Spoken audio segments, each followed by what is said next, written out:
Halo sobatku, selamat datang di channel Sobat Movie. Tempatnya review film paling asik dan menarik buat sobatku semua. Yang baru gabung, silahkan klik tombol subscribe ya dan nyalakan loncengnya, supaya kalian tidak ketinggalan film-film seru yang Mimin upload. Oke, gak usah berlama-lama lagi, langsung aja kita ke reviewnya. Gasken sob.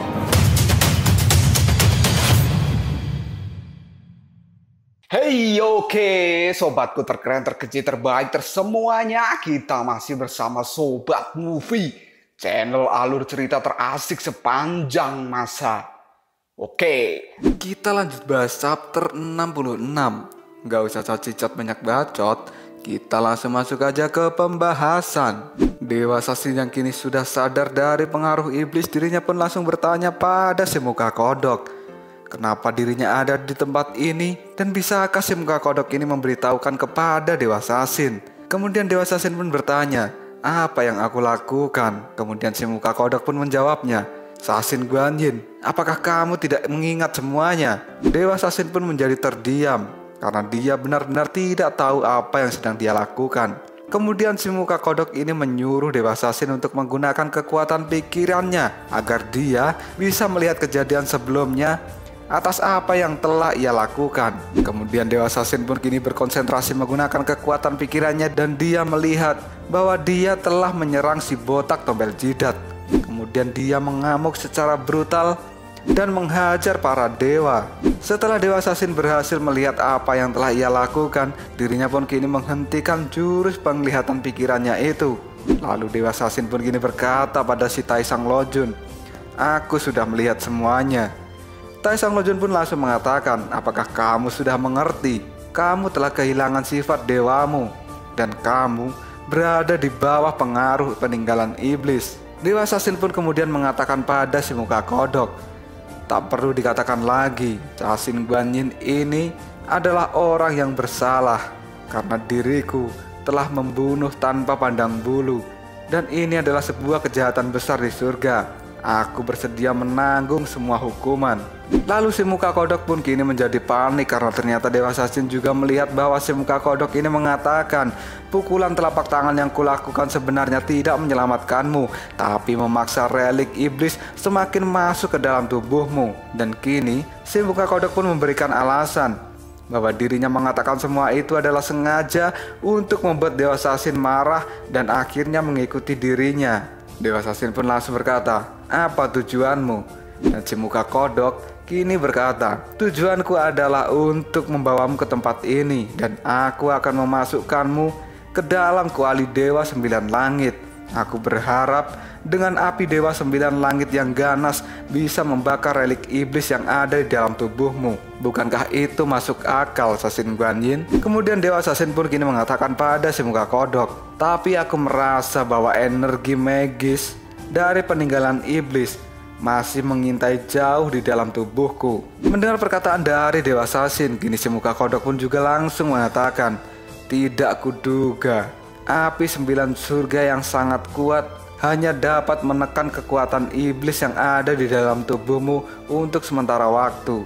Dan saat ini Dewa Sasin pun mengatakan pada si Taisang Lojun muka kodok, peninggalan iblis ini bukan seperti monster biasa. Aku merasa itu sangat spiritual, dan pada saat ini sedang tidak aktif, tapi hanya menunggu kesempatan untuk menguasai diriku. Jadi aku berharap agar dirimu sekarang membunuhku. Mendengar perkataan dari Dewa Sasin, kini Taisang Lojun muka kodok jelek mengatakan, apa? Kamu ingin aku membunuhmu? Dan Dewa Sasin pun kini menunjuk kepalanya. Dewa Sasin pun juga mengatakan bahwa posisi kekuatan dewanya terletak pada bagian yang ia tunjuk, karena Dewa Sasin merasa saat ini kekuatan dewa sudah melemah, dan suatu saat nanti ketika dirinya masuk ke dalam iblis, maka dia akan membuat para dewa hancur. Maka dari itu Dewa Sasin meminta pada si muka kodok jelek untuk membunuhnya saja. Si muka kodok pun kini langsung pura-pura terkejut. Apakah permintaan Dewa Sasin ini adalah sesuatu permintaan yang serius? Dewa Sasin pun kini langsung mengatakan, aku telah membunuh banyak dewa, dan aku telah melakukan sebuah kejahatan.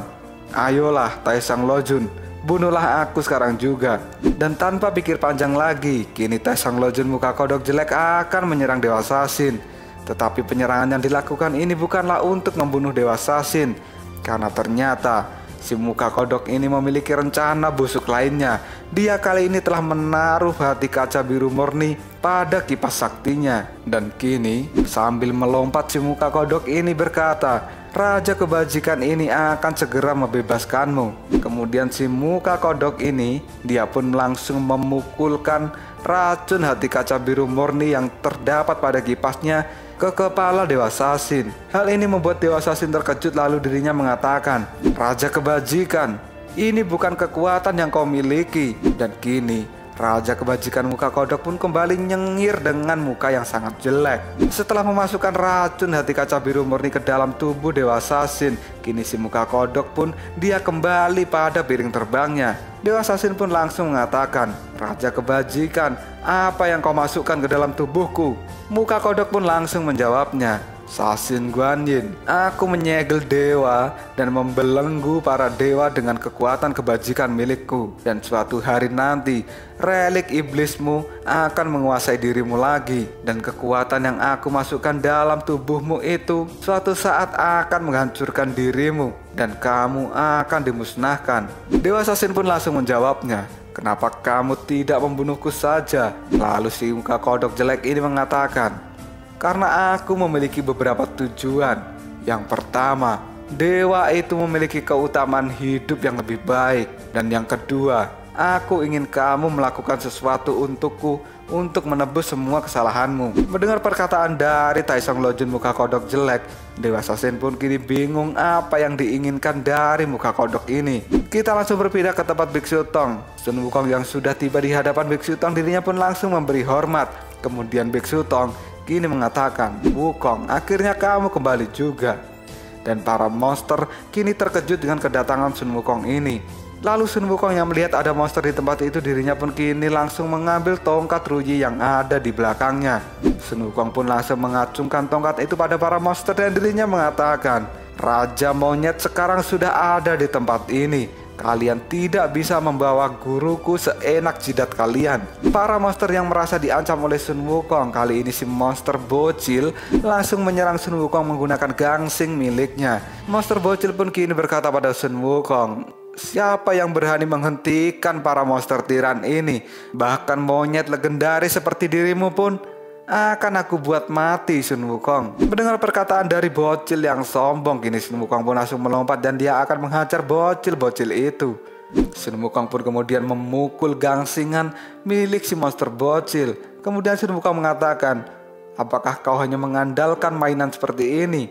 Si bocil itu pun kemudian mengatakan, apa kau bilang? Mainan? Dan kini si bocil pun mengamuk dan mengeluarkan semua gangsing miliknya. Sun Wukong pun kini merasa tidak takut karena serangannya hanyalah dengan menggunakan sebuah gangsing. Kemudian Sun Wukong pun kini memukul gangsing-gangsing itu dan sesuatu terjadi. Ternyata di dalam gangsing-gangsing itu terdapat bom yang telah disiapkan oleh si monster bocil. Ketika Sun Wukong memukul gangsing itu, tiba-tiba saja gangsingnya meledak. Kemudian si bocil kini mengatakan, matilah kau monyet, rasakan ledakan dari gangsinganku, hancurlah kau secara berkeping-keping. Kau bilang Raja Monyet apaan?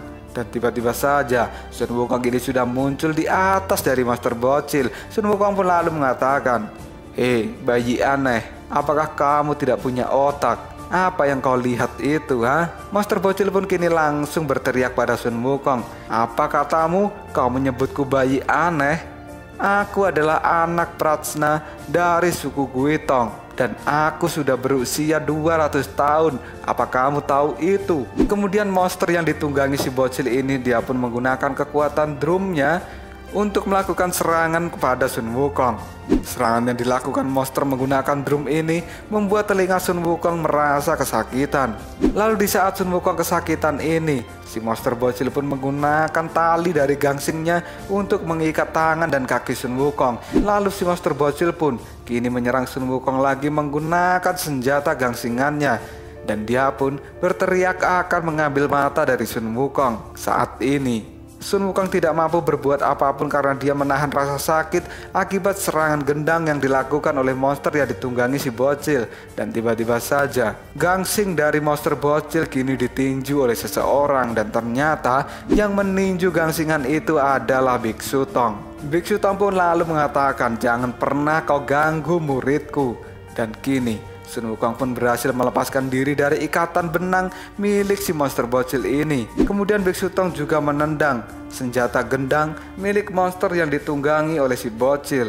Si bocil pun kini langsung berkata pada Biksu Tong, "Ini tidak adil, seorang guru ikut campur dalam pertarungan muridnya. Apakah ini adalah cara biksu dan cara sebagai guru?" Biksu Tong pun langsung mengatakan, "Aku tidak perlu bersikap adil untuk berurusan dengan monster jahat seperti kalian, karena sejatinya tanganku hanya gatal saja." Mendengar perkataan dari Biksu Tong, gini si bocil langsung marah dan dia pun menyuruh Serigala Pedang dan yang lainnya untuk menyerang Biksu Tong. Kemudian Serigala Pedang pun kini langsung melesat dan mengatakan bahwa Biksu Tong harus segera dibawa pergi dari tempat ini. Dan kini terlihatlah para monster dan juga Serigala Pedang, mereka akan menyerang Biksu Tong dan juga Sun Wukong. Tapi suku umur panjang yang melihat Biksu Tong akan diserang, dirinya pun kini tidak rela, dan Tuan Su kini berteriak, "Semua suku umur panjang, kami bersumpah sampai mati untuk melindungi Biksu Tong." Biksu Tong pun langsung berteriak pada Tuan Su, "Hentikan, kalian jangan melakukan pertarungan yang tidak masuk akal." Dan kini Serigala Pedang dan anak buahnya sudah sampai di hadapan Biksu Tong. Lalu Biksu Tong pun kini melompat bersamaan dengan Sun Wukong. Lalu Biksu Tong mengajak Sun Wukong untuk kabur saja. Kemudian dengan cepat Biksu Tong menginjak kepala dari para serigala itu dan menggunakan mereka sebagai sebuah tumpuan untuk keluar dari jurang. Biksu Tong juga mengajak Sun Wukong untuk segera pergi dari sini. Serigala Pedang yang melihat Biksu Tong akan kabur, dirinya pun kini langsung berteriak. Dan tiba-tiba saja si monster bocil pun kini menghadang Biksu Tong dan juga Sun Wukong. Kemudian Biksu Tong pun kini berkata, "Aku masih memiliki cara yang paling efektif."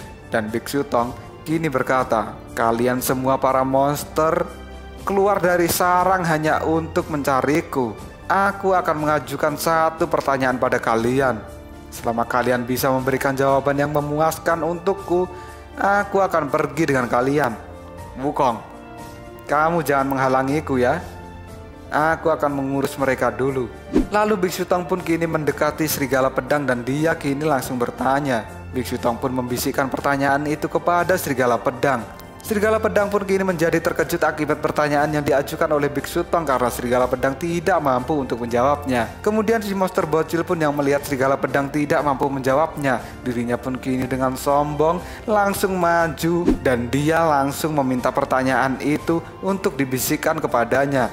Kemudian kini Biksu Tong pun membisikkan pertanyaan itu dan tiba-tiba saja si monster bocil kini terkejut dengan pertanyaan yang diajukan oleh Biksu Tong. Dan monster bocil kini mengatakan, "Tidak, aku tidak bisa menjawab pertanyaan ini. Sebenarnya pertanyaan apa yang diajukan oleh Biksu Tong ini sehingga para monster tidak mampu untuk menjawabnya?" Apakah kalian penasaran Biksu Tong bertanya apa? Tunggu aja jawabannya di next video. Koprol sok. Tetap stay di channel Sobat Movie dan jangan lupa klik subscribe, like, dan share ke teman-temanmu agar channel ini dapat berkembang dan menghibur kalian semua. See you next tomorrow. Bye-bye.